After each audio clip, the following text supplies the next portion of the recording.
Boa noite, boa noite. Mais uma quinta-feira, 19 horas, nosso encontro semanal aqui no Eu na Indústria Podcast. Tô com mais uma vez um convidado super especial, já trabalhamos juntos. O cara tá crescendo na velocidade da luz aqui e tá vindo compartilhar um pouco da experiência dele. Se ele for sério demais, ele não tá sendo ele mesmo, porque é um piadista aqui, fica, né, não perde a oportunidade de me zoar, então vai ser recíproco aqui, né, hoje. Mas eu estou com o Marcelo Alcântara. O Marcelo, ele é técnico em eletrotécnica, engenheiro civil e está louco, né, engenheiro civil, e está finalizando a engenharia elétrica também. Hoje trabalha na parte elétrica, vai contar isso para a gente, mas acho que por esse motivo, né, está fazendo 2 engenharias, uma já é demais, 2 nem pensar, né? Mas ótimo aí, seja bem-vindo, Marcelo, obrigado pela presença. Faltava você, né? Várias pessoas vieram da mesma época, faltava você, então valeu demais você estar aqui, viu? Não, bacana, Igor, eu agradeço pelo convite, né, de estar participando aqui do canal de vocês. Acho que é um canal que está em extrema ascensão aí, fico bastante feliz de estar participando, né, representando aqui mais um, né, dos que você tanto inspirou, né? Então, espero estar batendo um papo legal com você aqui, relacionado à minha área de atuação, contar um pouco da minha história para vocês aqui. Espero atender as expectativas. Vai, com certeza vai, né? Mas então, já começando por aí, né? Me fala aí, um pouco da sua história. Como é que você chegou até aqui? Enfim, como é que você caiu na manutenção? Como é que você caiu na indústria e hoje onde você está? Enfim. Vamos, como se diz, né? Vamos começar realmente do início, né? Eu sempre tive influências dentro da família, né? Tive um familiar, né? Um tio que sempre trabalhou na indústria, no ramo de mineração. E o meu irmão mais velho começou a trilhar esse caminho junto a ele, né? Numa empresa de mineração. E assim foi desencadeando, né? Você conhece, eu tenho 4 irmãos, e foi desencadeando essa sequência. Então, meu irmão mais velho começou a trabalhar na mineração, passou para o meu irmão mais velho que eu também, trabalhando na área de mineração, e eu fui espelhando isso, né? E os mais novos? Os mais novos, aí é que tá. Esse é o grande divisor de águas, né? Acho que até para essa geração. A diferença, o espaçamento de idade. Eu sou o irmão do meio, então os meus 2 irmãos mais velhos, a diferença de idade é muito pouca, então dá 3 anos de um para o outro. E os mais novos já são mais espaçados, né? Em torno de 6, 7 anos de diferença. Então acaba, o contato é diferente, então assim, não atraiu tanto a expectativa deles tá fazendo parte de uma equipe de mineração e tudo mais. Então, mais para a área tecnológica, é computador e tal. Então, foi meio que nessa transição. Então, não enchia os olhos deles estar fazendo essa transição. Então, aí, vendo... Faz parte da geração. Sim. Faz parte da geração. É um desafio, né? Então, eu tenho escutado muito de indústrias assim, do sul, sudeste, norte, nordeste, de tudo quanto é lugar, falando, cara, a gente não tem mão de obra. Tá faltando nós vamos chegar lá, eu acho que faz parte do nosso bate-papo aqui, essa questão de qualificação técnica dentro da indústria, né? Mas aí, voltando ao assunto, eu comecei a minha vida dentro da indústria no ano de 2009, né? Então, entre 2009 eu comecei, foi minha primeira experiência dentro da indústria, dentro da área de mineração, já começando uma parada de forno, né? As indústrias já optam por fazer paradas específicas em alguns períodos dos anos, por estratégia, e entrei numa parada de forno. Cal, né? De cal, na área de cal. Então você já assusta, né? Você chega ali naquele ambiente tumultuado, aquele tentor, gente, primeiro contato dentro da indústria, cerca de mais de 150 pessoas trabalhando em turnos diferentes, refratária, manutenção, tudo misturado, e a gente não tinha esse contato. Você foi até modesto. Assim, eu lembro das paradas, não sei se foi a mesma realidade, mas lá tinha cerca de 50 pessoas, a equipe. Quando vinha parada, vinha outras 500. Sim. Assim, 150 joga sendo bem... 150 jogando bem para baixo. Só ali no refratário. Isso, exatamente. Então, a gente... foi o primeiro contato. A gente assusta um pouco, né? Mas aí entrei já na área de manutenção elétrica como auxiliar, né? Então, como terceirizado, não como funcionário próprio da empresa. E aí você estudava, você fez o curso? Não, aí eu tinha acabado de concluir minha formação técnica, né? Eu concluí o técnico junto com o ensino médio. Tá. Então, eu não precisei de estar estudando e trabalhando ao mesmo tempo na área quando eu fiz minha conclusão do curso técnico. Entendi. Então, já entrei na indústria já com o curso técnico concluído. Fiquei de 2009, né, iniciei minha carreira em 2009 como auxiliar. Então, auxiliar de manutenção elétrica faz um pouco realmente de tudo. Então, você faz desde uma limpeza de CCM, você mexe com iluminação, você tem a oportunidade de trabalhar com profissionais da área, já funcionários próprios e pessoas mais experientes para poder ir aprendendo um pouco. Então, dentro desse período de 2009 até 2011, que eu fiquei na parte de execução propriamente dita, eu tive muitas oportunidades, né, com eletricistas do turno, pessoas da instrumentação e automação da área. Então, foi uma experiência muito bacana que eu tive ao longo desses 2 anos, né, de 2009 e 2011. Em 2011, eu tive a oportunidade de estar suprindo férias, né, de um colaborador da área de planejamento. Não era um planejamento ainda estruturado e tudo mais, mas existia um setor para poder fazer o planejamento da manutenção à época. Então, ele fazia toda a parte de recursos da parte elétrica. Então, contratação de mão de obra, tratativa de notas fiscais, requisição de materiais. Então, que era o Gustavo. Era o Gustavo. E quando veio essa... Só para... O Gustavo já esteve aqui, se não assistiu esse podcast, tem um podcast anterior com o Gustavo, que está à mesa cheia. O Gustavo estava sentado do meu lado aqui, onde cai mais outros 2 convidados. Enfim. Mas vamos lá. Não, bacana. Aí o Gustavo ia sair de férias e o gestor da manutenção elétrica, ele também era a responsabilidade do Gustavo. O Gustavo também respondia a ele. Então, o supervisor de execução... respondia, entre aspas, pelo planejamento ainda não estruturado. Era um planejamento meio que descentralizado, pertencente aos supervisores de execução. Exatamente. Então, quando veio a pergunta, assim, quem vai suprir a ausência do Gustavo? E o pessoal tinha essa sensação de que o pessoal que trabalha lá em cima no administrativo não faz nada, fica à toa todo mundo, aqui tem todo, eu não aguento ficar sentado na frente do computador. E eu aceitei esse desafio, falei, não, eu vou, não tem problema algum. Então, na época, o inspetor da área me auxiliou bastante nesse processo. O Gustavo, então, nem se fala que ele participou de todas as etapas da migração do software de gerenciamento antigo até para a migração do SAP. Então, ele tinha um conhecimento bem vasto do sistema. Então, ele conseguiu passar, entre aspas, o básico. Lógico que a gente não consegue pegar tudo com poucos dias, mas conseguir suprir a ausência dele e ter esse primeiro contato aí com a área de planejamento. Então, em 2011 foi o meu primeiro contato. Então, todas as férias que ele tinha dentro desse período, eu conseguia estar participando ali, estar envolvendo com esse planejamento. Verdade. Então, não lembrava disso. Foi. Então, de 2011 até 2014, eu fiquei nessa 2011. Até 2012, mais ou menos, ali, eu fiquei só nesse processo de férias, né, suprindo a ausência do Gustavo. E depois, você chegou em... 11, né? 2011, isso foi 2011 mesmo. Você chegou e aí criou essa estrutura, né, de planejamento já estudado, tirando da parte de execução. Aí você subiu de vez, né? Eu subi de vez já com outra função.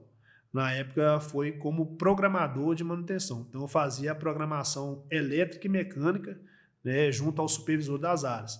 A mecânica ela tinha uma característica por ter 2 supervisores para a mesma área, para a mesma função, mas de áreas diferentes dentro da empresa, ela separada em lado A e lado B. E assim, era meio que uma luta fazer uma programação da manutenção mecânica com eles, devido à distribuição de mão de obra. Eu quero esse mecânico, não, esse aqui já está com ele. Então, tinha essa dificuldade um pouco de fazer a programação por parte mecânica.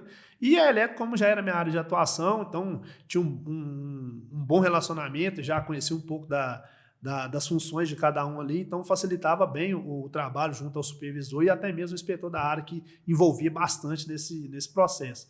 Então veio toda essa estrutura entre 2011 e 2012 ali. Eu não lembrava disso também. E aí depois... o Andinho, que foi para fazer a programação, o Enderson, que era da inspeção, foi para o planejamento, e o Zezé veio para... Então, essa mudança foi para você ir para Matosinhos, foi isso? Foi isso. Aí, para outra planta. Desse período de 2011 até 2014, eu fiquei na função de programação, como programador de manutenção. Então, grandes paradas e bem tudo desafiador mais. Também, bem desafiador, assim, bem foi uma experiência bem legal, porque... Vou chegar nos dias de hoje, mas pelo fato de eu ter trabalhado na execução, passado pelo PCM e estar fazendo a parte de gestão, Então, favoreceu bastante para poder eu ter esse arranque na carreira. E conhecer um pouco de todas as áreas, entender o contexto, a importância do PCM dentro da manutenção, que às vezes a pessoa ela faz gestão de manutenção, mas não dá devida importância do PCM. O quão tem que ser centralizadas as informações ali naquele setor.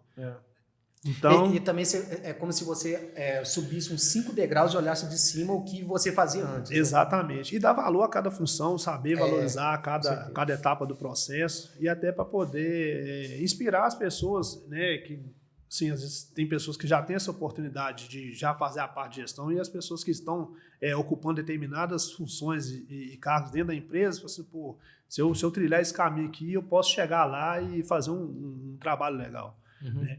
Então, aí, desse período de 2011 até 2014, fiquei linkado ao PCM, como entre férias e até efetivação da parte de programação. Em 2014, eu tive um convite, né, para poder estar fazendo parte da unidade de Matosinhos, suprindo as férias de um inspetor elétrico. Então, aí já em 2014, fiz supri a ausência desse colaborador durante um período, e fiquei por 6 meses lá na unidade de Matosinhos até ter a efetivação como inspetor elétrico. Então, assumi a parte de inspeção da unidade.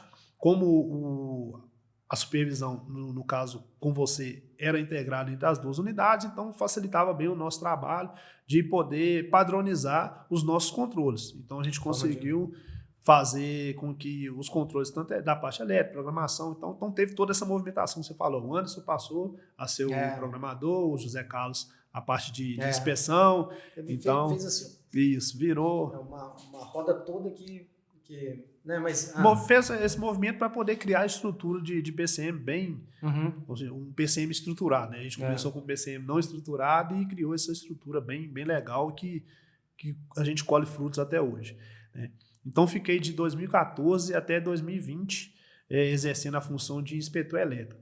Dentro desse período de 2014 a 2020, a gente tinha na unidade de Matosinhos especificamente, dessa mineradora na qual eu trabalho, o serviço de preditiva ele era contratado. A gente não tinha um profissional próprio para poder fazer. Então, era uma empresa terceirizada que fazia toda a coleta e análise de dados. E houve um movimento interno para poder capacitar os colaboradores, né? Escolheram algumas pessoas, eu estava dentro desse grupo e participei desse treinamento mais intensivo, voltado para a área de preditiva. De análise de vibração, mais análise de vibração, exatamente. Então, e assumi esse posto. Então, fazia inspeção elétrica e fazia análise de vibração, né? Parte preditiva da unidade de Matosinhos. Porque termografia acabava que você já fazia antes, né? Isso aí já fazia parte da minha função, sim. Fazia tanto da parte elétrica quanto também da parte dos fóruns para tomar decisão em relação a refratários e tudo mais. Então, eu dava o suporte na área de produção relacionado a esse controle também. Então, fiquei nesse período aí de transição de 2014 até 2020, entre inspeção, análise de vibração, termografia. A gente está falando de nova geração e você fala um período de transição de 6 anos, o cara fala assim, meu Deus do céu. Mas tá bom, vamos lá, 2020. Aí a gente, dentro desses movimentos todos, entre 2014 e 2020, a gente passou por N mudanças de gestão e até eu ter essa oportunidade, né, ser convidado. Eu acho que uma das coisas que fica, para a gente poder ocupar determinada função, a gente tem que sentar na cadeira primeiro. E eu fui enxergado dessa forma. Eu já ocupava, já fazia aquela função, tinha uma característica de enxergar dessa forma como um líder e foi me dada essa oportunidade como prata da casa. Né? Várias vezes buscaram do mercado e não tiveram os resultados que a empresa tanto esperava e começaram a me olhar dessa forma. Então, e eu acredito muito nisso, que antes da gente poder ocupar qualquer posição dentro de uma organização, a gente tem que sentar nessa cadeira primeiro. E foi o que aconteceu. A sua vida inteira foi assim, né? Foi dessa forma. Todas as férias tiradas, etc. Então, e foi dessa forma, de 2020 até o presente momento. Hoje eu ocupo a função de supervisão da área de manutenção elétrica da unidade de Matosinhos, na empresa na qual eu trabalho.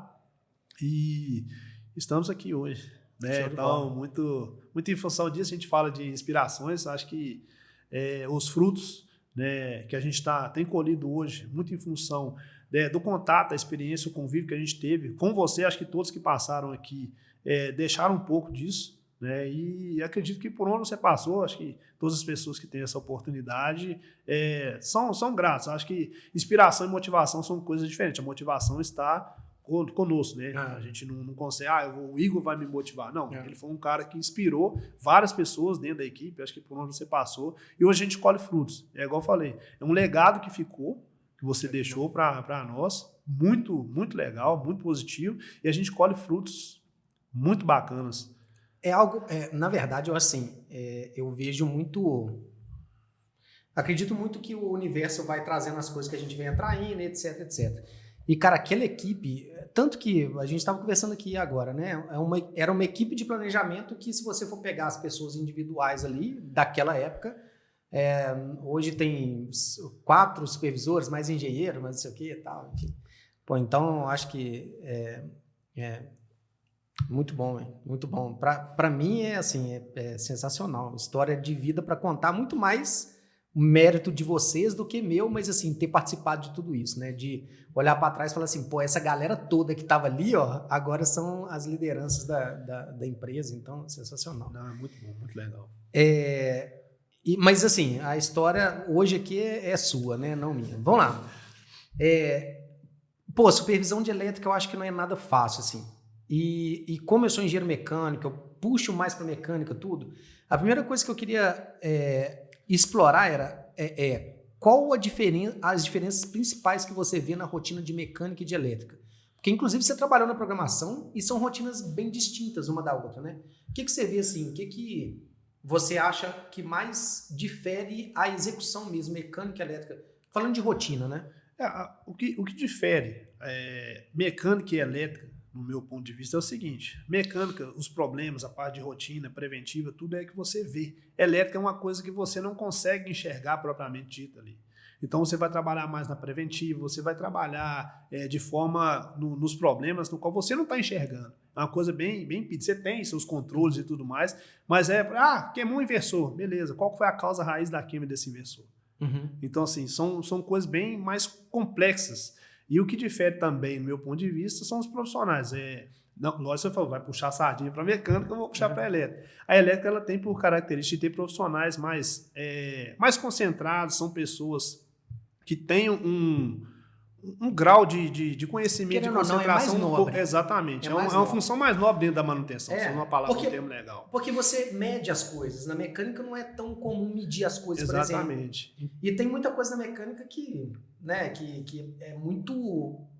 Pô, você tem que usar marreta, não tem outro jeito. Não que você não tenha profissionais da área de manutenção mecânica que trabalham com medidas de precisão e tal, mas não é uma coisa tão de rotina. Não exato. A mecânica ela não trabalha com a rotina de medição tanto quanto a elétrica faz. Então esses controles são diferentes. Então as tratativas também vão ser diferentes dentro da manutenção. Uhum. Né? Os problemas tem, vai ter corretiva elétrica, vai ter corretiva mecânica, vai ter preventiva elétrica, mecânica. Então, o que difere são esses detalhes. Uhum. É isso que eu consigo... E assim, ainda na rotina, tá? Não vamos pegar caso isolado, assim, mas na rotina, qual que é o seu principal desafio que você julga assim?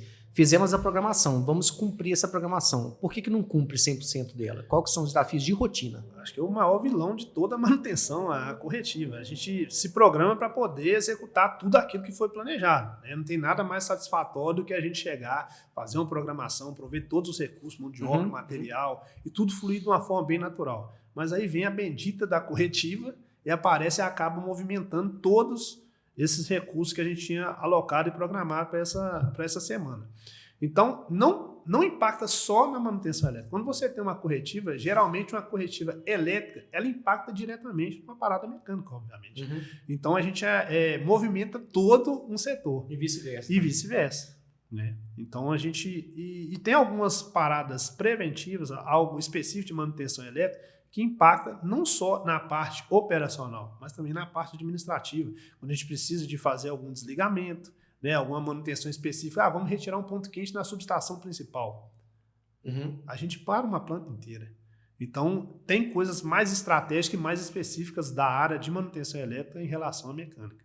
Então, a mecânica, às vezes, você consegue parar uma planta e não uma unidade inteira, igual no caso de uma manutenção elétrica. Uma preventiva de manutenção elétrica, uma subestação requer umas 12 horas de parada, com uma parada total, locação de geradores para poder fazer o básico ali, né, alimentação e tal, e geralmente são feitas no final de semana, com um público menor, dentro da planta e tudo mais, e essa parada específica para a elétrica. Mas, por exemplo, se não tiver nenhuma corretiva, essa semana não teve nenhuma corretiva, você acha que cumpre 100%? 100%... É muito complicado a gente falar que vai atender uma demanda de programação em 100%. Eu quero explorar as outras coisas que não seja corretiva. Mas o que atrapalha a sua vida? Aparece sempre um pedido, né? Sempre tem um pedido e um desejo de outras áreas. Mas relacionado desvio a isso, da programação que não desvio, necessariamente seja corretiva. Não seja corretiva. São as urgências, são os desejos, vou chamar de desejos. Não são nem os... eu desejo que seja feito tal... Então, assim, a gente acaba... Tem que ter uma ponderação. E relacionado a isso, eu sou bem disciplinado, porque, igual eu te falei, pelo fato de ter trilhado o caminho de execução, planejamento e hoje é a parte de gestão, então eu valorizo muito o que eu programo. Então, para poder abrir mão do que está programado, a gente tem que realmente pensar, fazer, tem todo um trabalho ali envolvido. Será que isso é realmente uma urgência? Será que esse desejo tem uma prioridade? Será que esse desejo tem uma prioridade? Então, qual que é a prioridade desse desejo? Então, tem coisas que realmente a gente tem que abrir mão, mas tem coisas que dá para... Isso aqui dá para abrir uma nota, faz programado e tal. Então, para não desviar a mão de obra, vamos valorizar todo um trabalho que tem por trás do inspetor que foi ali, o próprio sistema que gera as ordens preventivas, o tempo que é dedicado do programador, juntamente com a própria supervisão para poder fazer a distribuição de horas ali, programação. Então, tem todo um trabalho envolvido para a gente poder chegar e simplesmente pegar uma ordem de serviço e falar assim, não fazer essa atende o desejo de uma outra área. Então, isso aí uma das coisas que faz com que não se alcance 100% da programação. Mas eu valorizo muito a execução do que está planejado. Tem uma coisa que eu vejo também particular da elétrica, ela está mais ligada também a esses serviços administrativos. Por exemplo, queimou a lâmpada da sala da reunião. Vai lá e troca a lâmpada. Aí, às vezes, você vai lá e não é tão simples trocar uma lâmpada, porque, sei lá, o teto é muito alto, a escada, não sei o quê, apoiar e pá. Linha de vida. Eu vejo muito isso também. Mas uma característica da elétrica também, que se a gente for ver, é o que você falou, assim, foi muito assertivo, eu acho. A mecânica, você vê o que está acontecendo, a elétrica você não vê. O tal do campo magnético que o pessoal fala que existe e a gente nunca viu, né? Mas, assim, na verdade, quando a gente olha para a confiabilidade do equipamento, um equipamento mecânico ele vai sofrendo atrito, então ele vai tendo uma curva de confiabilidade. Você vai confiando menos. E isso é mensurável por análise de vibração, por um monte de coisa. A elétrica, se você tiver uma microcorrosão interna no disjuntor, você vai ver quando ele queimar, e mesmo assim, talvez vai ser a última hipótese em falar assim, coloca outro disjuntor e vamos ver se a falha continua. É muito complexo você chegar e falar assim que vai ficar fazendo teste em alguns determinados componentes do sistema elétrico da unidade. Né? Por exemplo. Ainda mais teste de carga, né, que você está falando. Fazer teste prático. Tipo assim, eu vou fazer uma preventiva. Igual eu te falei, a gente tem parada de subestação, a gente consegue abranger vários equipamentos que a gente não consegue manobrar ao longo da rotina. Ao longo do serviço de rotina. Agora, dentro da rotina, eu vou chegar e falar assim, eu vou pegar o disjuntor de entrada do forno tal, eu vou ficar eu impacto numa série de atividades que estão programadas ali dentro desse parque. Então, é muito complicado a gente chegar e ficar fazendo determinado tipo de teste dentro da rotina. Tem isso também, né? Tem isso que não para. Mas, assim, aí eu acho que a elétrica, quando eu falo assim, é um pouco mais nobre, porque, cara, você vê o tempo inteiro, o eletricista ele não larga do alicate amperímetro dele, o tempo inteiro. É como se fosse o olhar do eletricista. O mecânico não, né? O mecânico ele tá olhando mesmo, ele vendo o problema, e peça com peça começa a dar atrito, então começa a dar algum ruído anormal, tal, coisa que o eletricista confia muito mais no que ele mede, né? E no dele também, né? O eletricista ele não gosta de usar instrumento de outro eletricista, acho que tem meio que essa vaidade, né? Mas é legal. É quase que trair o movimento, né? Exatamente. Assim, eu confio, se tratando de elétrica, você tem que confiar na medição ali, porque é muito complicado. É algo que realmente você não está vendo. Para você confiar que por exemplo, o circuito está realmente desenergizado, você tem que medir. Uhum. E a pessoa ela se sente mais confortável, né? Eu confio no meu aparelho, que eu cuido dele e tal. Então tem meio que essa mística toda entre os eletricistas, acho que é bem legal. E isso aí favorece para a segurança dos colaboradores também. Então, né? essa é outra coisa.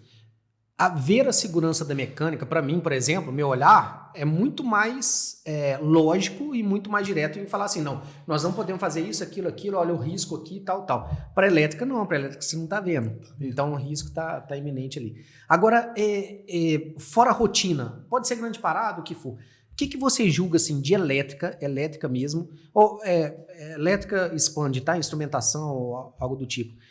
Qual foi o maior desafio que você enfrentou assim na vida que você acha de elétrica assim, de cara, isso daqui foi foda pra cacete. Pode ser o tanto de não necessariamente complexidade, tá? Às vezes você tinha que entregar muita coisa em pouco tempo, sei lá.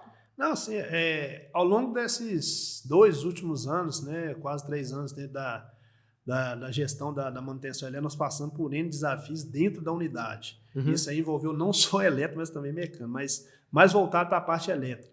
A gente teve uma queda de uma estrutura de correias dentro da unidade. Eu imaginei que você ia falar isso. Então... Eu imagino, nossa, transtorno, então, primeiramente, coisa aqui. A mente só veio pedir a Deus para que não tenha ocorrido nenhuma fatalidade e graças a Deus a gente teve essa situação e não teve nenhum ferido, só dano material. Uhum.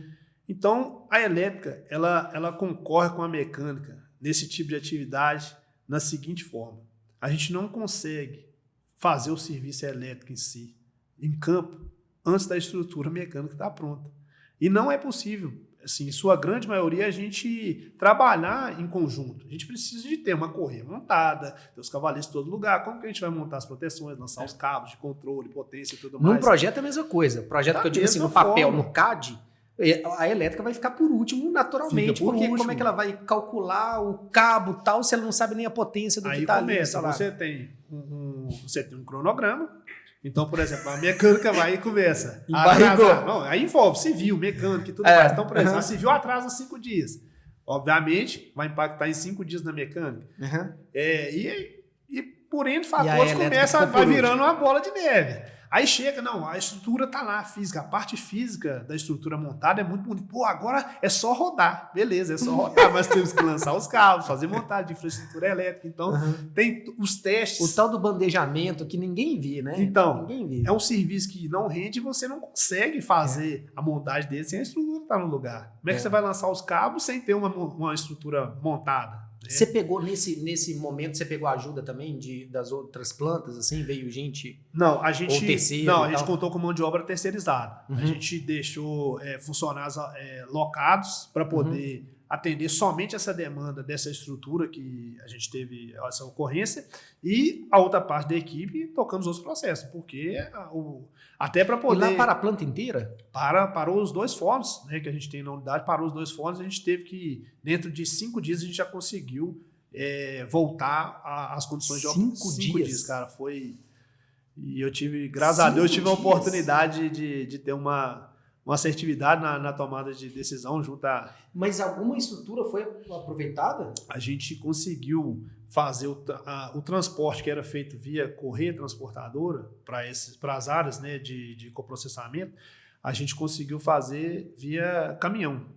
Então, para isso, a gente teve que criar uma estrutura com uma tremão e uma outra correia que jogava no retorno de um elevador de canecas para jogar para as áreas de estocagem. Aí depois vocês fizeram outra correia. E paralelo a isso, a gente foi fazendo a estrutura. Então, assim, a primeira parte, fazer a remoção, né? Que não é fácil. A gente simplesmente chegar e falar, vou remover uma estrutura de 2 correias consideravelmente grandes, né?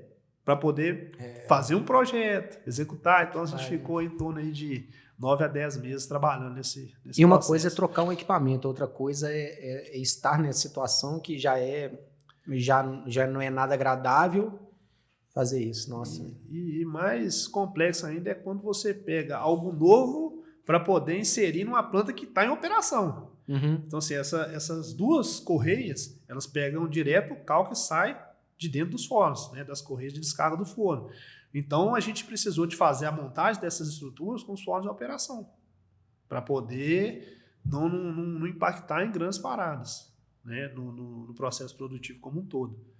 Aí, só voltando, a questão do desafio. O maior desafio é porque essa pressão ela vai vindo cumulativa. Né? Então, um atrás de outro, aí chega, na elétrica é mais tranquilo, lançar os cabinhos ali e testar. Não é simples assim, tem todo um trabalho envolvido e a gente saber lidar com essa pressão, que é natural da função, mas a gente saber controlar e entregar com segurança, porque não adianta a gente também chegar e fazer fazer as montagens e ligações todas, vamos fazer de qualquer jeito aqui, vamos colocar para rodar. Não era assim. Se a gente teve o planejamento, vamos fazer cumprir.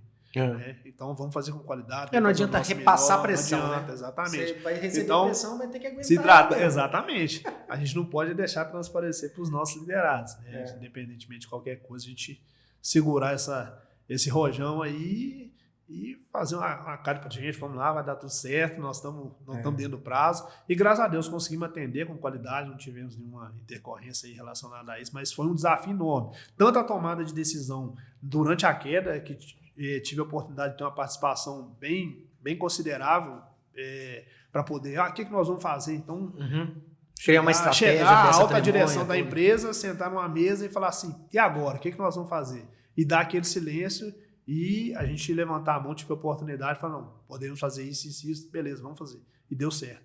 Então, isso foi muito bacana, acho que tive a oportunidade de ter um reconhecimento legal. Porque o aval, beleza, da diretoria, mas a ideia não é da diretoria. Exatamente. A ideia vem de quem está ali em campo. Então, assim, se você pensar, vem alta direção, todo mundo senta na mesa ali, todo mundo assustado com a ocorrência, isso no mesmo dia. No dia que caiu... E foi de tarde, né? Foi no fim do dia, em torno de 16h30. Foi na 16h30. Não, graças a Deus não. Aí, mas foi numa véspera de semana de feriado. Nossa. Então, aí fica meio complicado. Você chega, às vezes a pessoa tinha uma viagem, mão de obra meio escassa, recurso para...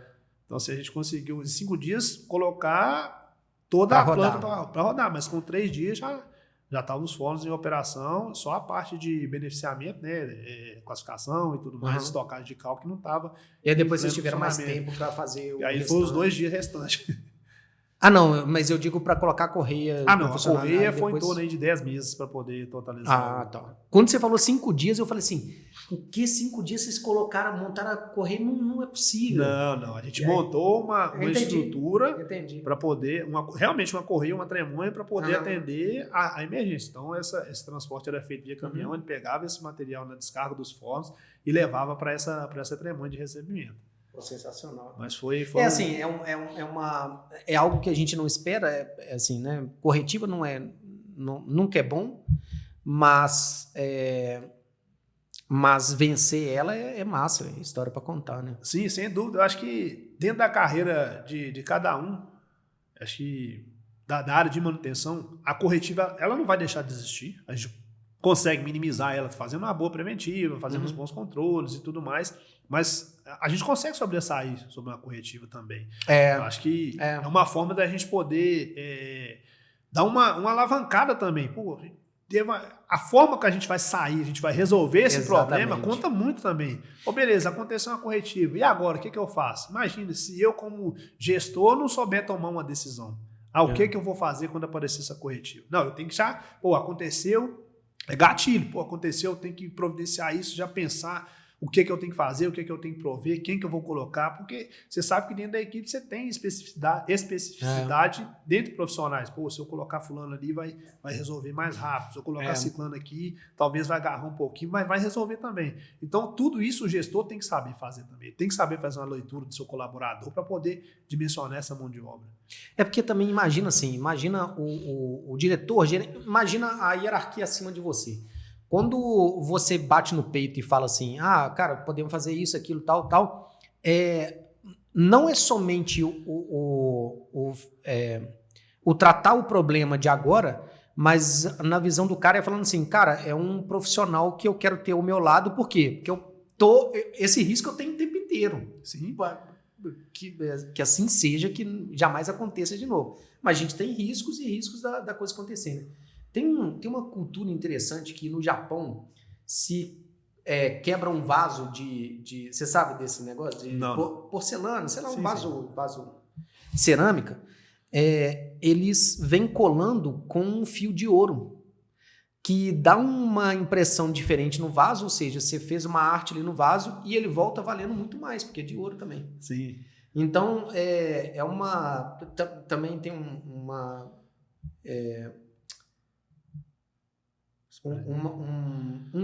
livro e um conceito do antifrágil, que assim, depois de uma queda você volta a ter mais forte, né? Então, eu também acredito muito nisso, assim, não é o que a gente quer, corretivo não, definitivamente, não é o que a gente quer e tal, mas se aconteceu, e aí? Como é que a gente reage à situação? Exatamente, é o nosso movimento de reação e como que a gente vai tratar, a velocidade que a gente vai dar, isso aí, a qualidade, né, para que não aconteça de novo. Acho que o principal foco a gente resolver uma corretiva é porque ela não aconteça de novo. Né? Então, acho num caso desse, por exemplo, o que você falou, né? Não, a primeira coisa foi pedir a Deus para que não aconteceu nada com ninguém. Beleza. Só que nessa reação, dependendo de como ela for conduzida, é onde vai acontecer alguma coisa com alguém. Sim. Então, a pressa e a pressão e não sei o que. Não deixar a ansiedade tomar conta. Exatamente. Não deixar a ansiedade, conter os ânimos ali e ser racional nas tomadas de decisão. Né? Também não pensar algo lunático. Vamos fazer assim, assado, que vai dar certo. Passar prazos inexequíveis também são coisas que podem prejudicar também no momento da tomada de decisão ali. Então, a gente acabou trabalhando de uma forma bem tranquila, bem razoável para poder resolver os problemas. Foi bem legal. Uma outra coisa que eu sempre pergunto aqui, sempre que tem oportunidade, de pessoas que já experimentaram isso, então contar a experiência. É assim, cara, tem muita gente que nos escuta aqui que está começando a carreira agora. Ou outros que às vezes estão numa fase daqueles 6 anos ali, que você falou de transição, depois que passa é transição, mas enquanto você está é estagnação, entre aspas. Muitas pessoas encaram dessa forma, né? Ainda mais a rotina, às vezes, embaça a visão e não deixa ver que há uma progressão ali e ele que não está vendo. E você já falou, inclusive, já respondeu parte da minha pergunta, que, inclusive, assim, enquanto você não vivenciar a próxima fase, você não está preparado para a próxima fase. Mas mais o que você acredita, assim? Porque você já teve várias transições. Começou como auxiliar de elétrica, de repente foi planejamento, Depois do planejamento, ainda foi para outra função no planejamento, programação. E depois foi para inspetor, que nessa transição foi positivo para você. Depois foi para, enfim, supervisão. E eu não tenho dúvida que vai continuar essa ascensão. Ainda mais de você, enfim, a gente já se conhece antes, eu não tenho dúvida. O que você julga, assim, que... imagina você estando num conselho para os seus irmãos mais novos, entende? Assim, para quem ou está numa estagnação, vivendo o que ele interpreta como estagnação, ou alguém que está começando a carreira agora, tal, que a ansiedade hoje é muito maior, né? O cara quer em 1 ano e meio se tornar gerente da planta, né? Isso, e eu vou ser bem sincero para você, eu acho que essa questão de ansiedade, ela não toma conta não só dessa geração, eu acho que as pessoas, quando elas fazem algumas mudanças, por exemplo, de cenário, de ambiente, de empresas, elas têm por característica chegar e falar assim, daqui 2 anos eu quero estar em tal lugar, beleza. Eu acho que a gente realmente tem que pensar dessa forma, mas a gente tem que entender um pouco do contexto da organização primeiro, antes de chegar e querer dar esse passo. Bota o prazo. Né? Porque senão fica muito assim, esse cara deve ser o supra-sumo, ele chegou aqui com 2 anos e já falou que quer ser o CEO, então é muito complicado a gente tomar esse tipo de decisão, mas acreditar, saber onde você quer chegar. A pessoa está começando sua carreira agora. Chega e fala assim, olha, onde você quer chegar? O que você pretende estar fazendo? O que você pretende estar ocupando dentro da organização daqui 2 anos, daqui 3 anos, daqui 5 anos? Então, ter uma meta. Eu acho que quando a gente trabalha com metas, eu particularmente, eu gosto muito eu sou meio fissurado com essas coisas. Então, por exemplo, onde eu me enxergo daqui 5 anos? Então, a gente pode fazer isso aí a curto, a médio e a longo prazo. Eu acho que para as pessoas que estão começando agora, exercitar essa forma de planejamento de vida e de carreira. O que eu pretendo estar fazendo daqui 1 ano? Hoje eu estou aqui como auxiliar, mas eu vejo um cara ali, eu vejo aquele cara, ele é instrumentista, eu gosto daquilo, e a pessoa também tem que ter aptidão. Eu acho que faz parte do processo. Não adianta eu chegar e falar assim, eu quero ser o melhor engenheiro mecânico, mas eu não tenho aptidão nenhuma. Eu não tenho gosto para aquilo, não tem... Eu acho que isso serve principalmente para liderança. Exatamente. Você pode ser o melhor técnico possível, mas se você não gosta de gente, aí complica, você vai perder um excelente técnico e vai ganhar um péssimo gestor. Exatamente. Então, eu acho que isso é uma escolha que a pessoa tem que fazer e ela tem que ter essa aptidão. para a parte de... Igual eu falei, ele tem que sentar na cadeira antes de ocupar a posição, propriamente dita. Então, acho que isso aí é o que eu acredito que faz parte do processo de... E da mesma forma você enxerga assim, todas. Por exemplo, você tem um próximo degrau, tá? Aí você, beleza, você atua nesse próximo degrau, por exemplo, tirando férias, etc, tal, da mesma forma que você fez. Mas o seu degrau aqui... Tem que preparar alguém. Então... Tem que preparar alguém, porque cara. ele também tem que sentar na sua cadeira, né? Porque você falou aí do processo de estagnação. Muitas vezes a gente encontra pessoas dentro da indústria e fala assim, poxa, o cara está há 25 anos na mesma função, exercendo, então o cara é excelente profissional. Mas às vezes ele poderia ter oportunidade de crescimento. Mas ele não tem porque talvez ele realmente pode não ter tido essas oportunidades, ou até mesmo ele não desenvolveu alguém para desempenhar a função dele com a mesma excelência, igual ou melhor do que ele, a ponto dele poder crescer. Então acaba ficando ali. Ou então pode acontecer da pessoa que está abaixo dele ali, vai passar ele. Chegar e ter uma oportunidade assim, ele está desempenhando, entendeu? Passar esse degrau dele, subir um degrau acima do dele. Então a gente tem essa situação. Então, eu acredito que o bom gestor ele tem que desenvolver pessoas também. Acho que quando você desenvolve pessoas, você se desenvolve e você gera oportunidade para quem está chegando e para você que está indo também. Então, eu estou nesse momento de transição, tenho oportunidades, acho que dentro desse período, desses 2 anos e 9 meses que eu estou na função, eu faço a função de coordenação quando o meu supervisor, meu coordenador está ausente, e da outra unidade também. Então, tem essa oportunidade de fazer suprir essa ausência dentro das 2 unidades em funções diferentes. Então, e da mesma forma, preparando outra pessoa, né? No caso, o inspetor elétrico da unidade na qual eu trabalho, eu estou de férias no momento, então ele está lá, tocando barco, as decisões que ele tomar, então, se todo o suporte necessário, toda a ausência que tem, ele está ali. Então, acho que ninguém melhor do que uma pessoa que conhece todo o Parque Fabril, né, dentro da própria área de atuação, para poder estar se desenvolvendo. Mas é uma coisa que a gente acabou de falar, não adianta a pessoa não ter aptidão. Ele é um cara que tem dado conta do recado e tem bastante potencial para poder estar alçando voos maiores aí. Então, tem muita gente que, escutando a gente falar isso, vai falar assim, mas eu treino o cara, depois ele pega minha posição e eu fico sem nenhuma, né? Me manda embora e pega minha posição. O que você falaria para o cara que está pensando nisso? Isso aí vai muito da organização. Eu acho que a gente tem que estar preparado para todas as situações dentro da vida da gente. Em momento algum, se a gente realmente pensa em desenvolver pessoas, a gente pensa, assim, eu vou segurar a informação aqui, se eu passar a informação para esse cara, ele vai ocupar meu cargo. Eu acho que isso é uma metodologia vou chamar de ensino, bem ultrapassada. Eu acho que se a gente é realmente um bom profissional, a gente é reconhecido pelo aquilo que a gente faz, aquilo que a gente entrega, e se realmente essa pessoa for realmente ocupar sua cadeira com excelência, é mérito dele. Eu acho que não é demérito seu, mas eu acho que é mais mérito da pessoa. A cria superou o criador. Eu acho que pode acontecer isso também. Acho que não é demérito da pessoa que ocupa atualmente, mas talvez mérito da pessoa que vem se sobressaindo ao longo dos anos, né? Não, eu gostei da sua expressão, você foi até bem educado, assim, não é uma metodologia de ensino que eu considero. Para mim, assim, é medo mesmo, né? É medo, o cara tá com medo e é natural, né? Mas eu acho que eu também sou dessa mesma opinião, assim, não adianta nada, assim, você não passar as coisas ou querer esconder, esse medo tá bom, medo é medo, pode existir, não tem problema.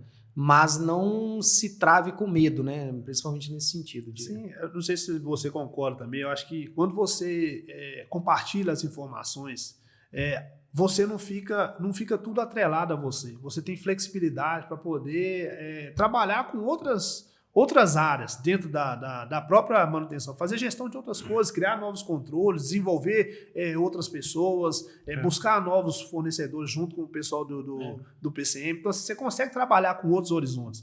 Você não fica focado, não centraliza tudo só em você. Então, quando você compartilha essa informação, às vezes a pessoa tem medo, eu não vou passar isso aqui porque eles vão ter que me procurar. Fica muito ruim esse tipo de situação acho que não só dentro da indústria, mas dentro de qualquer organização. Você ficar centralizando tudo em uma pessoa só e se essa pessoa vier a falecer ou se desligar do grupo? A gente perdeu ali um monte de informações. Não, e não só isso, né? A pessoa tende a viver pior mesmo. Ela tende a se estressar porque é humanamente impossível carregar o mundo nas costas, né? Mas isso eu acho bastante interessante. Sabe aquela velha fala assim de professor, fala assim, ele entra na sala e fala assim, no primeiro dia de aula, né? Entenda que eu tô aqui para ensinar, mas eu aprendo muito também e tal. Eu sempre achei um papo meio de balela, assim, porque eu sempre interpretava isso como assim? Ele tá ensinando, é ele quem conhece disso e vai passar pra gente. Como assim? Vai aprender de volta e tal. E já faz um tempo que eu tô na área de cursos, então, querendo ou não, eu passo minha experiência, passo o que eu sei, então atuo como professor, atuo como consultor e, querendo ou não, no Melvin, no software, o software é um organismo vivo. Ele não é como um ativo, como uma correia transportadora, por exemplo, que está ali, ele está fixo e tal. Por mais melhorias que a gente faça, ele ainda se comporta como algo mais rígido, assim. O software é muito, muito flexível. Para começar, eu mal conheço minha linha de produção. E nem quero, sabe? Que é uma tela preta com um monte de código e tal. Eu conheço o resultado final. Então, até para o software, hoje, cara, eu não tenho medo de falar o que vem, minhas ideias e tal, porque quando você vai com uma, você volta com outra. Então, o que você falou assim, na hora de ensinar tudo, cara, não tenha dúvida que, ainda mais que não é um conteúdo como um programa de aula, assim, de uma disciplina, né? É um conteúdo que você está passando o tempo inteiro no dia a dia, na área, etc. Quando passa, você volta com um monte de volta, assim, né? É uma troca, uma experiência bem legal. Acredito que você resgata muita coisa. Tanto que em todas as salas que a gente foi, tinha sempre um quadro. Eu amo quadro, assim, eu amo ir pro quadro e falar assim, peraí, vamos pensar junto, vamos... Porque, enfim, eu acho que aprendendo um com o outro, top demais. E também essa questão do desenvolvimento, acho que não só para a pessoa pensando dentro do seu ambiente atual, mas pensando ou seja para o mercado, ou seja para uma outra unidade, dependendo da organização, a gente tem um profissional que está preparado. Uhum. Hoje ele não ocupa função, mas ele faz um teste com ele aí, leva aí, o cara tá bacana, ele já supra a ausência, assim, assado. Então, acho que a gente tem que pensar dessa forma também. Não só pensando no local, no posto de trabalho dele atual, na unidade no qual ele trabalha, mas talvez para outra unidade ou para outro segmento, está preparando. A empresa talvez não tenha um plano de carreira definido, você tem um profissional preparado para o mercado. Isso eu vou aproveitar a oportunidade, eu falo. Eu tenho colaboradores terceiros, trabalho hoje o meu quadro de funcionários. Ele é composto mais de funcionários terceiros do que próprios. Então, a gente tem uma rotatividade muito grande, porque a gente acaba capacitando esses terceiros, a remuneração a gente sabe que não é tão considerável e acaba treinando ou para concorrência ou para outras unidades. Então, assim, a gente acaba perdendo. Então, volta a estaca zero de novo. Chega um profissional, entre aspas, cru, a gente vai lapidando, moldando esse profissional. Quando chega um determinado momento, não tem oportunidade dentro da organização em outra unidade, o mercado externo pega. Mas é aquele negócio também. E é muito satisfatório também, tá? Eu acho que não tem... Antes você capacitar uma pessoa para sair do que ele sair por falta de capacitação. Sim, eu acho que a pior situação dentro de uma gestão é a questão da demissão. Você demitir uma pessoa e tal. Eu acho que não demitir uma pessoa, a pessoa se demite, dependendo da situação. Na maioria dos casos. Então, mas nesse caso, uma pessoa sair da empresa para ir as duas coisas, mas é muito legal, é satisfatório também. A gente fica, o cara podia estar aqui com a gente, mas infelizmente... Eu digo da demissão, já vivi as duas coisas, tanto demitir porque, assim, coloca na mesa e racionalmente o cara concorda, quanto eu não concordar com a demissão e ter que demitir. É foda, é foda. São duas situações bem complicadas. Mas o racional, ele é muito mais simples. Porque o cara acaba concordando, talvez não na hora, mas concorda depois e tal, e não existe um... Eu acho difícil você concordar na sua frente, ele vai ser meio complicado você conseguir convencer, dependendo da situação do colaborador, pelo mix de sentimento que a pessoa fica ali no momento de uma demissão. Mas é igual você falou, na hora que ele realmente for racional, parar para pensar, assim, poxa, não foi a pessoa não foi o meu gestor que me demitiu. Eu me demiti ao longo do tempo, ou talvez com algum comportamento, alguma ação que eu fiz, uma tomada de decisão errada. Acho que na hora que ele voltar para a sanidade ali, ele vai concordar. Hoje eu vivo muito mais... A indústria, assim, por mais que tenha terceiro e tenha essa rotatividade, ela é muito mais... tem muito mais essas histórias de pessoas há mais de 10 anos, há mais de 20 anos na empresa. É um pouco normal, entre aspas, né? Cada vez menos, mas ainda é normal. A gente que é uma empresa em desenvolvimento e crescendo e de tecnologia ainda, que não depende tanto do ativo físico, nossa, é uma loucura, assim. E assim, o mercado de TI, meu amigo... Tá bombando. Você tem um planejador de lá que saiu e foi pra TI. Pra TI. Tem um companheiro de trabalho nosso, hoje ele trabalha na área de TI de um grande banco. Sim, completamente fora de tudo que ele já fez ao longo da carreira dele até chegar ali. E com certeza ele vai estar fazendo um bom trabalho lá. Sem dúvida, é um excelente profissional. Acho que é muito, muito legal. Falando aí essa questão aí de o TI tá bombando, mas uma dificuldade que a gente tem hoje é a questão da capacitação técnica. Então, vamos lá. O que você me fala a respeito? Olha, essa questão da transição que eu te falei dos 6 anos. Hoje, a geração que está chegando agora, hoje é difícil você conseguir formar uma turma em um curso técnico. Antigamente, a gente pegava aí as grandes escolas, era preferencialmente para trabalhadores da indústria ou filhos de colaboradores, era pago, não era barato para poder se estudar dentro da capacitação técnica. Hoje os cursos, a grande maioria são gratuitos, são à distância e não se consegue formar turma. E as turmas que formam são assim, a gente tem as vantagens e as desvantagens do ensino à distância, né? As pessoas que realmente querem estudar vão se dar super bem, vão se adaptar, mas tem pessoas que vão simplesmente ali, vão pegar o diploma e vão chegar ali aonde almejam, né? Não quero trabalhar na área industrial, beleza. É muito complicado você chegar e pegar um profissional dessa forma. Você mudar um pouco essa mentalidade dele para poder entrar dentro da indústria, ou seja, qualquer segmento. Então, essa dificuldade de formar profissional está muito complicada. A mão de obra está difícil de você achar pessoas para poder trabalhar dentro da área industrial, falando agora. Está difícil, porque não se forma turma de mecânica, não se forma turma de elétrica, as pessoas querem simplesmente, não, eu vou trabalhar pela experiência, não, eu sou soldador aqui e tal. Aí, na hora que aparece uma oportunidade, infelizmente,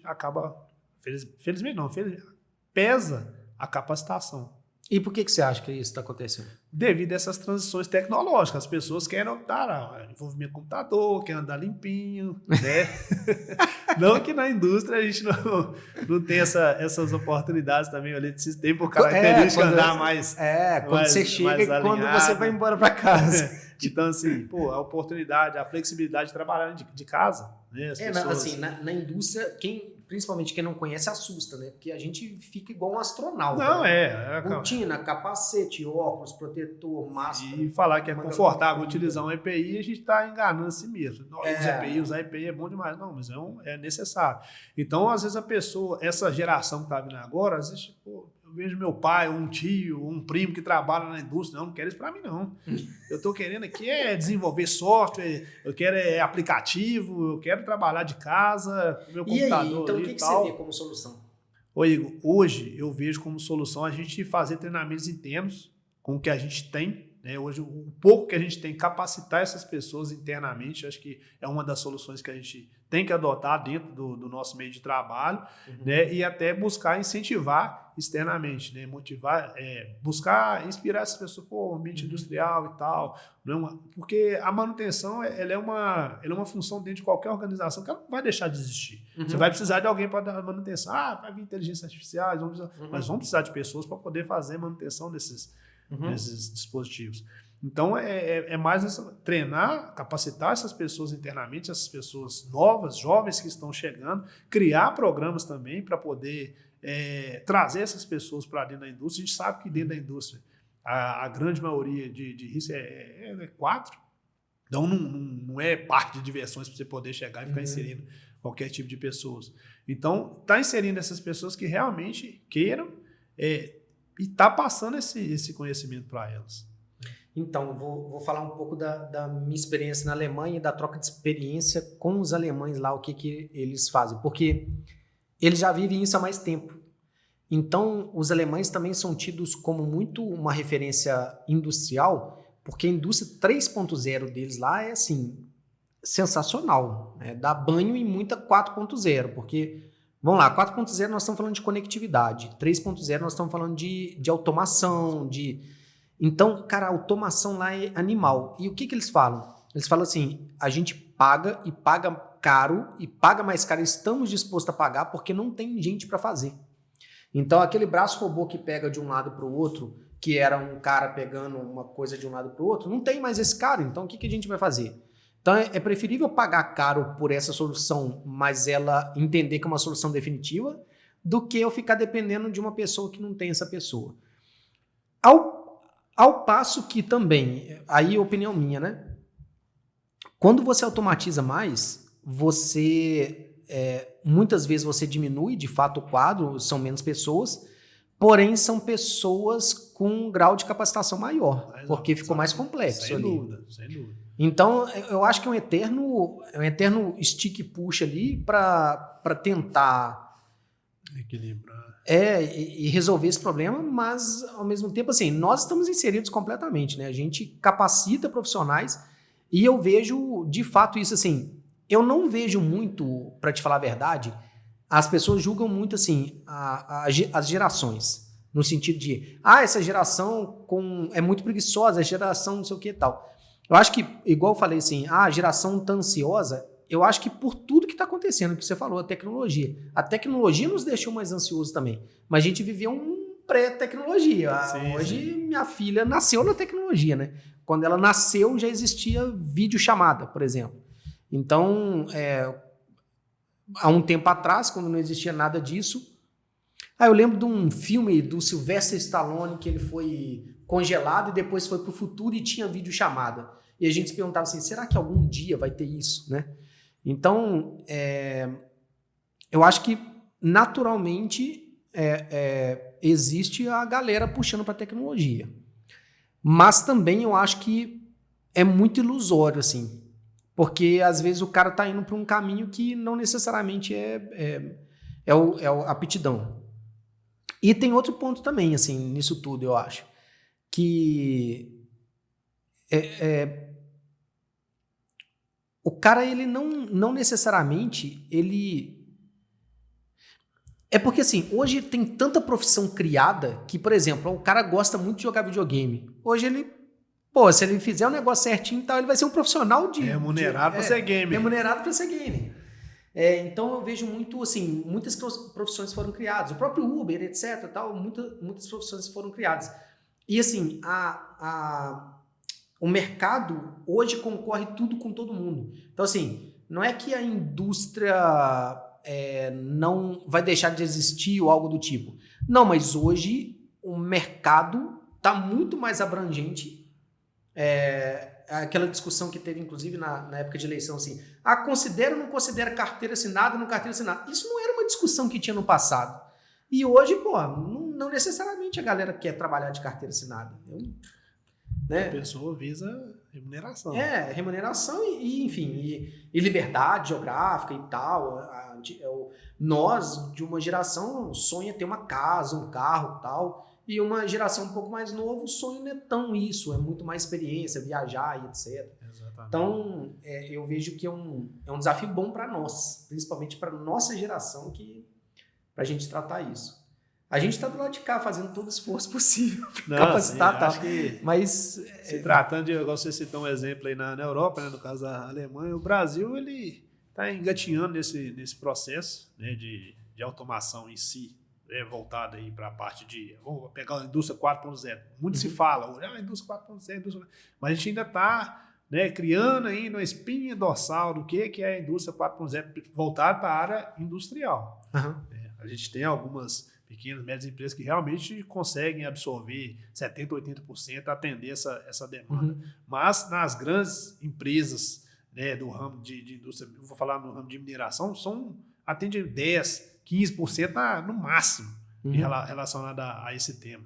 Então a gente está engatinhando ainda, a gente tem muito receio, o investimento ainda é um pouco alto relacionado a essas mudanças, né, que se fazem necessárias, e assusta um pouco, chegar aí, igual você falou, um braço mecânico que faz um trabalho manual, beleza. A empresa ela visa produtividade, qualidade, produtividade, segurança, Mas entre colocar um braço mecânico e aumentar, vamos supor, 5% da sua produção, obviamente, ela vai optar, ela vai colocar eu quero coloca um braço mecânico lá. Então, isso aí não são todas as empresas que vão pensar, será que realmente vai valer a pena? Será que minha demanda vai ficar assim por quanto tempo? Será que se eu aumentar 5%, eu vou conseguir vender tudo que eu estou produzindo? Então, vai virando uma bola de neve. Então, isso aí requer um pensamento bem estratégico das empresas para ver o quão vão aplicar essas tecnologias aí que o mercado tanto oferece, que não são poucas, não são muitas oportunidades que a gente tem. No caso, inclusive, do segmento que você trabalha hoje, que trabalhei no passado, ainda tem uma outra coisa. Cara, é indústria primária, né? Então, assim, é muito robusto ainda, é uma pedra gigante que entra no meio dos roletes lá e trava a correia inteira. Então, assim, é muito bruto ainda, né? Para um grau de automação mais fino. Eu fui na fábrica da Phoenix Contact, que é... Componentes elétricos. Pô, é muito do caralho, Marcelo. Assim, é sensacional. Só que, assim, é inimaginável para nossa realidade, entendeu? Lá, por exemplo, aquelas marretas, nem entra lá para quê? Agora, pô, você está extraindo minério da natureza, passando por um britador, é tudo muito pesado, assim, muito... Vamos trocar as mandíbulas do britador. Porra, é um negócio gigantesco, né? Enfim. Então, requer ainda um trabalho manual. Exato. Tem como a gente chegar e pensar em automação para determinadas atividades dentro da indústria, principalmente no ramo minerário. Tem muitas coisas boas ainda que o mercado oferece, mas ainda...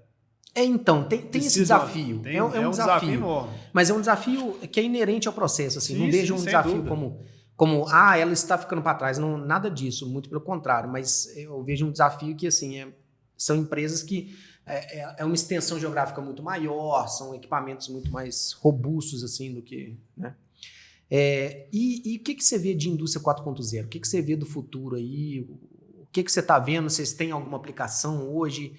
Enfim, o que você vê de agora para o futuro? Qual que é a tendência? Olha, pegando aí da indústria 4.0 voltado para a indústria minerária, que a gente vai trabalhar muito com inteligência artificial, voltado para a parte de processo, principalmente voltado para a área de programação. Então, a gente vai trabalhar muito com isso. A gente já tem Você fala PCP. PCP, exatamente. A parte de PCP, eu acho que até a parte operacional. Então, assim, hoje fica muito na mão de um operador de painel. Tá ali, ele fica acompanhando gráficos, tendências e tudo mais. Eu acredito que num futuro próximo, acho que não está distante, a gente treinar, ensinar essa inteligência. A pressão está baixando, o que eu tenho que fazer? Hoje fica muito manual, o operador controla, não. Põe um soprador, tira o soprador, aumenta a rotação. Põe calor no forno, tira calor. Então, isso aí fica muito na análise de tendência. Então, isso aí a gente consegue. Eu acredito que no futuro próximo a gente vai, infelizmente, acabar com uma dessas funções. Né? Ou felizmente, porque ele está... sim, exatamente. É igual eu te falei. A capacitação entende. Eu vou tirar um operador de painel aqui dos fornos. Mas eu posso capacitar ele para outra função. Eu vou abrir uma outra janela de oportunidade para ele aqui dentro do setor, ou que seja. Eu vejo muito também na área de qualidade, né? Você saber, às vezes, antes de não demorar o tempo de coleta a amostra, faz análise, não sei o que, às vezes você sabe real. Até antes pelos parâmetros do processo. Sim, né? Sim. E manutenção, propriamente dito. Porque também uma coisa que, assim, não queria deixar de falar, muita gente vai se iludindo com sensores. Sensor. Agora, nós temos um mundo de sensores. E quem cuida desses sensores? É nesse ponto que você falou tudo. Acho que, realmente, hoje você pegar e vai monitorar a temperatura, vibração, você vai pegar uma série, posição, um monte de coisa. E quem que vai fazer a análise disso aí? Igual hoje, você tem um teste, você pode pegar lá e colocar um sensor de vibração e tal, colocar lá uma tendência, beleza, mas quem que vai interpretar aquilo ali? Quem que vai gerar um alarme? A gente pode imputar ali os ranges de trabalho e tal, mas a gente precisa de chegar a atuar só na corretiva. A gente precisa de ter, da mesma forma que ensinar uma inteligência para poder operar um forno, para poder fazer a leitura de todas essas tendências, essas variáveis que a gente tem na área de manutenção. Eu acredito que essa parte da indústria 4.0 ela vai entrar dentro da área de mineração e manutenção em vários setores. Não vai abranger grandes coisas, mas vai conseguir entrar em todos os setores. Isso é sem dúvida. Hoje a gente já tem uma experiência na área de manutenção dentro da nossa empresa, que a gente tem um software que faz, né, para a gente, com um clique, a gente consegue ver a disponibilidade do mês, do ano 2021, de janeiro a dezembro, a gente consegue navegar ali dentro ali de forma que era centralizado tudo em pastas, no Excel, que tem todo, então centralizou tudo dentro de um software que a gente consegue fazer todos esses estudos. Então, assim, chegar tipo falar, um BI. Que exatamente, trabalhar com Power BI. Uhum. Então, assim, fica muito mais fácil para a gente poder controlar isso aí. E tem uma outra etapa que está em andamento, é a questão da automatização da programação. Então, assim, vai extinguir a função de programador? Não, mas eu tenho ali as semanas traçadas, segunda a domingo. Eu pego, eu tenho as preventivas, já dentro do plano de 52 semanas, eu já consigo extrair isso do software de gerenciamento de manutenção e jogar para essas planilhas de controle, fazer isso de forma automática, não precisar de ter. Hoje é feito de forma manual. Então, assim, tem muitas coisas que podem ser inseridas tanto dentro do PCM, tanto dentro da manutenção, operação, qualidade, que vai contribuir muito. Tanto que é um piloto, mas já está sendo implementado em vários setores e várias unidades dentro do grupo. Show. Deixa eu ver como é que tá nosso tempo. Brincando aqui, já passou 1 hora, tá? Mas eu queria dividir com você um projeto que a gente tá... Quando o Andinho e o Douglas vieram aqui, eu falei, mas falei assim, depois do podcast eu falo, não vou falar no ar, não. E estava mais embrionário e ele está bastante adiantado agora, então vou falar. A gente também está com esse projeto de programação automática por inteligência artificial, mas eu te adianto que não é fácil e o índice de assertividade não é muito simples, porque você tem que acertar o cara e o dia. Sim. Para ser... Enfim, mas não vem ao caso. O que eu ia te falar é sobre confiabilidade. Vamos lá. Igual eu falei de componentes mecânicos e componentes elétricos, né? O conceito de confiabilidade é um número de 0 a 100%, onde 0 seria a falha e 100% seria como se fosse equipamento 0 km. Isso, e assim, também numa analogia, já que você ainda está na engenharia aí, porque eu estou revendo muita coisa, é muito louco o que os caras estão fazendo. Eu já te explico. Mas quando eu meço a disponibilidade, por exemplo, MTBF, MTTR, qualquer indicador, é como se fosse uma integral do dia 1 ao dia 30 do mês. Certo. A confiabilidade não faz sentido você falar assim, qual que foi a confiabilidade do equipamento do mês passado? Confiabilidade é como se fosse uma derivada. Então, como se eu analisasse agora. Quanto que eu confio no meu equipamento agora? Isso faz sentido.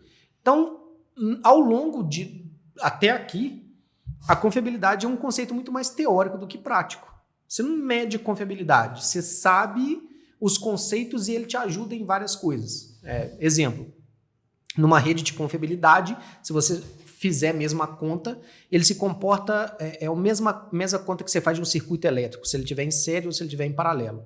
Em outras palavras, se eu tenho 2 equipamentos em série, vou ter uma confiabilidade menor. Se um para, o outro para. Se eu tenho 2 em paralelo, que é o stand-by, eu tenho uma confiabilidade maior, porque se um para, eu tenho outro. Sim. E assim vai. Beleza. O que a gente fez? Cara, a vida inteira a gente imputa dados no sistema. Hoje o Melvin tem mais de 105 mil ativos cadastrados de todos os nossos clientes. Porra, eu tenho uma inteligência aí. Por que não? Então, a gente está com um projeto em parceria com o Sebrae, Embrapi, a Universidade Federal de Goiás, que é um dos maiores centros de inteligência artificial do Brasil, se não maior. E a gente está calculando confiabilidade em tempo real dos equipamentos baseado nas informações do sistema. Então, é como se eu plugasse lá no seu SAP lá e falar assim, qual que é a confiabilidade do forno, qual que é a confiabilidade agora. E mais, ele está predizendo quando a falha vai acontecer. Então, a gente, em alguns casos, já está tendo 70%, 75% de assertividade de falar assim, Marcelo, essa semana a correia para. Então, assim, eu ainda não sei porquê, mas vai lá. Vai com o inspetor lá, que já é muita coisa eu te falar que essa semana ela vai parar. Com certeza. E claro que, assim, assertividade próxima a 100%, cara, nunca vai ter porque tem as falhas acidentais. Tem a pedra maior que rolou e que travou um rolete, que travou a correnteira. Tem um operador, principalmente não em muito no tipo de indústria primária, mas essas indústrias que o operador está mais no equipamento ali, né? Como, sei lá, uma usinagem, etc., sim, que o operador está o tempo inteiro operando, então tem um erro humano ali também, que uma hora vai provocar falha, e uma hora é mais comum do que um cara de um PLC lá controlando a fábrica inteira. E assim vai. Mas, cara, é a ponta do iceberg, assim, esse projeto. Ainda não está pronto. A gente está testando várias hipóteses. Inteligência artificial é muito louco, porque, na verdade, teve um trabalho gigante antes de chegar na inteligência artificial para a gente propor isso, mas a inteligência artificial, na verdade, vem otimizar o que a gente já tem de resultado e tem 1 milhão de inteligências artificiais. Então, você tem que ir testando mesmo. Testa essa, qual o resultado que deu. Testa outra, qual o resultado que deu. E como é que é o teste, assim? Eu tenho, por exemplo, lá, você falou 2009, a transição. Então, nós temos lá 14 anos de histórico dos equipamentos dentro do mesmo sistema. Beleza? Eu pego o primeiro ano e tento... eu pego o primeiro ano e a inteligência artificial ali... faz a leitura. ela treina, é a palavra treina, nesse 1 ano, e eu tento adivinhar a próxima semana. Aí beleza, depois eu incluo essa próxima semana, tento adivinhar a próxima. Depois eu incluo a próxima, tento adivinhar a próxima, e assim vai. Então esse índice de assertividade é real, porque a gente fez a leitura até certo ponto, tentou adivinhar e comparou com o real. Quanto que deu? Deu tanto, a gente acertou em 70% dos casos. Show de bola. Show de bola, show de bola. Nós vamos começar no futuro. Precisamos. Isso aí é interessantíssimo. Acho que tudo que a gente consegue fazer link com os nossos softwares de gerenciamento e ensinar, entre a grosso modo, falar, só treinar, ensinar essa inteligência ao resultado que a gente precisa, né, que a gente espera, é muito legal. Porque, falar a verdade, Marcelo, é muito incômodo pra gente ver a gente inserir um mundo de informações todos os dias e não extrair nada daquilo. Pô, porque essa é igual você tá falando assim, nós conectamos tudo no BI e tal, com um clique, não sei o quê. Porra, beleza, mas a maioria das empresas não são assim. De longe, assim. Assim, e empresas grandes, tá? Sim, empresas sem dúvida, maiores do que você trabalha. Inclusive. Não, sem dúvida. Eu acho que a gente tá trilhando um caminho legal dentro dessa oportunidade que foi criada para poder facilitar e também até para poder passar essas informações internamente. Acho que ficava muito centralizado em algumas pessoas, alguns setores, e isso é um tipo de informações que a manutenção como um todo precisa saber. Qual que é a disponibilidade da área tal? Qual foi o equipamento que teve qual foi o que impactou na menor disponibilidade dessa área? Não, foi a quebra de tal. Então, assim, até para poder fazer as análises de causa raiz, a manutenção ela favorece muito, principalmente a parte de execução. É isso mesmo. Então, se eles não recebem essa informação, fica tratando só em determinados níveis, a gente não vai chegar numa causa raiz efetiva. O Pareto falou lá em 1900 a estratégia dele, velho, a gente não usa até hoje. Fato. 100 anos depois a gente não usa até hoje. Mas show de bola. Marcelo, brigadão. Vamos... Aqui a gente tem assunto aí para ficar, né, até amanhã, mas... Fora os extra-campo. Então. Eu acho que assim, agora a gente já seria interessante a gente começar a repetir isso aqui e trazendo mais pessoas, entendeu? Então, assim, eu acho que vai dar um bate-papo legal. Acho que várias pessoas que a gente teve a oportunidade, tivemos mesmo convívio, né? Fazer uma mesa que você fez com o Gustavo, com a turma aí, com 4 pessoas. Acho que essa mesa que vai ficar pequena, né? Já está marcado, inclusive, com o Felipe. Felipe vem pra gente falar sobre automação, alimentação, tudo. Conhece pouco, né? Nossa Senhora. E é nervoso o homem. Muito. Nós vamos ver a nervosinha dele. Ele vier aqui, você só vai ter a oportunidade de conhecer um pouco do Felipe Zambelli aí, peça raríssima. Não podemos perder, não. Show de bola. Te agradeço aí pelo convite, pela oportunidade de estar aqui falando de uma coisa que eu amo, que é trabalhar na área industrial. Bem feito, né? Bem feito, amar, né? A gente vive, a gente respira, né, manutenção, e é muito satisfatório quando a gente tem reconhecimento, tanto interno quanto externo, e isso aí nos motiva a almejar, né, a alcançar voos maiores, né, e também tá incentivando essas pessoas que estão chegando agora para poder estar sendo inserida no nosso meio da manutenção. Eu acho que é bem legal. E querendo ou não, né, Marcelo, assim, tem um crescimento de vida também que tá ali, que tá grudado ao profissional, né? Ganhar mais dinheiro é bom, velho. É bom demais, véio. A melhor parte. Mas acho que a gente tem a oportunidade de conhecer pessoas assim como você, né, que nos deu como se diz, o pontapé inicial, né? A gente tinha uma estrutura bem precária de planejamento. Eu, particularmente, nem conhecia, nem sabia o que era planejamento. Na verdade, a estrutura toda estava lá, né? Estava toda lá e estava mal. Precisava dar uma organizadinha. Eu acho que ficou muito bem organizado. É igual eu falei no início, a gente hoje colhe frutos. A gente tem pessoas em várias unidades e que hoje trabalham de uma forma bem mais estruturada e que pegaram como base aquilo que você deixou de legado para nós aí. Então, a gente... Marcelo, de verdade, tá? Eu fico feliz mesmo, orgulhoso pelo trabalho desenvolvido, mas de verdade mesmo, eu fico muito mais feliz de saber onde que cada um tá. Aqui, ó, arrepiei de falar, não, é do caralho, velho. Pô, passa um filme na cabeça e lá atrás, e assim... você era terceiro, o Douglas era terceiro, e naquela época, assim, não sei se existe essa palavra, os almejos, assim, de cada um, né, onde almejava chegar, pô, era muito menos do que já estão hoje, sabe? E ainda tem uma vida inteira pela frente, pô, é do caralho. E a turma toda nova também, então, assim, todo mundo, cara era novo e tal, então acho que foi muito legal, foi uma experiência, acho que vou chamar de privilégio a gente ter a oportunidade de ter se conhecido aí nessa jornada. Eu que tenho privilégio. Da vida, acho que pelo que você falou aí no final, acho que a gente tem a oportunidade aí de trabalhar junto novamente aí. Com certeza. Acho que esses desenvolvimentos que assim todos seja. aí, acho que assim seja. As empresas começam a enxergar com maior valor, né, essas oportunidades que a gente tem e próximo da gente aqui, mais próximo do que a gente imagina. Essas pessoas têm em mente, a tecnologia, né? Nada. Tá aqui do lado.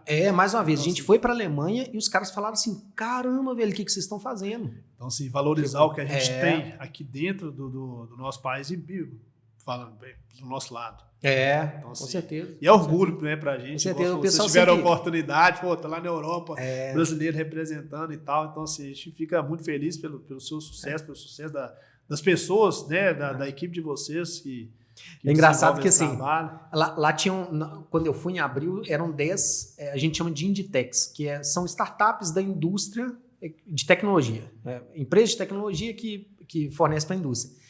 E coincidentemente, tinham 2 de cada estado, não foi uma coisa pensada, mas eram 2 do Paraná, 2 de Santa Catarina, 2 de São Paulo, 2 de Espírito Santo, 2 de Minas.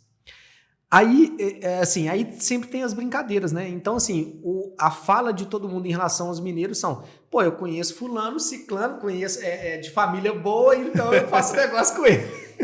Então, assim, tá do lado. E Minas, então, mais ainda, né? Show de bola, velho. Show de bola. Bacana. Valeu demais, Marcelo. Ó, terça que vem, então, temos mais um encontro de mais uma aula gratuita. Quinta que vem, mais um convidado aqui no podcast novamente.